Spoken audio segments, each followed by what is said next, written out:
বন্ধুরা আজকে ছিল আমার মাসির বিয়ে। সকালবেলায় সেজে গুজে যাচ্ছে এখন আমি বিয়ে বাড়ি চলে আসলাম মাসির বাড়িতে। আর এই যে আমার মাসির বৃদ্ধির লোক। এখন আমরা সবাই মিলে নাচতে নাচতে এখন যাচ্ছি জল তুলতে। চলে আসলাম পুকুরে জল তুলতে। এরপরে হবে মাসির গায়ে হলুদ। সন্ধ্যাবেলায় আবারও বিয়ে বাড়িতে সেজে গুজে চলে আসলাম। এ দেখো বন্ধুরা কত সুন্দর ডেকোরেশন। গেট দিয়ে ঢুকতে এ দেখো মাসি মেশোর ফটো। তারপরে গনু দাদাকে একটু প্রণাম করে নিলাম। আর এখানেই মাসির বিয়ে হবে।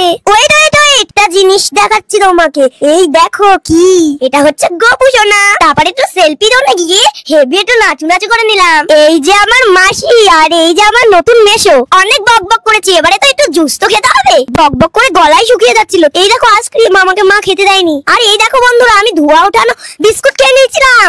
গরম গরম চিকেন পকোড়া খেয়ে নিলাম। আর এদিকে দেখো মাম্মা ফুচকা খেতে বসে পড়েছে। আর এই দেখো পানির স্টল, এখন খাবো না, ভাত খাবার পরে খাবো। এইদিকে দেখো বিয়ের রিচুয়ালস শুরু হয়ে গেল। বন্ধুরা খুব খিদে পেয়ে গেছে, এবার চলো খেতে বসি। আমি আর বক বক করতে পারছি না, এবার তোমরা মেনু কার্ডটা দেখে নাও। পরের দিন তো কান্না করতে করতে মাসি শ্বশুর বাড়ি গেল। মাসির কাছে তো আমি এতদিন পড়তাম, তাই মাসি আমাদেরকে ধরে কাঁদছিল। বন্ধুরা টাটা, ভালো লাগলে পাশে থেকো।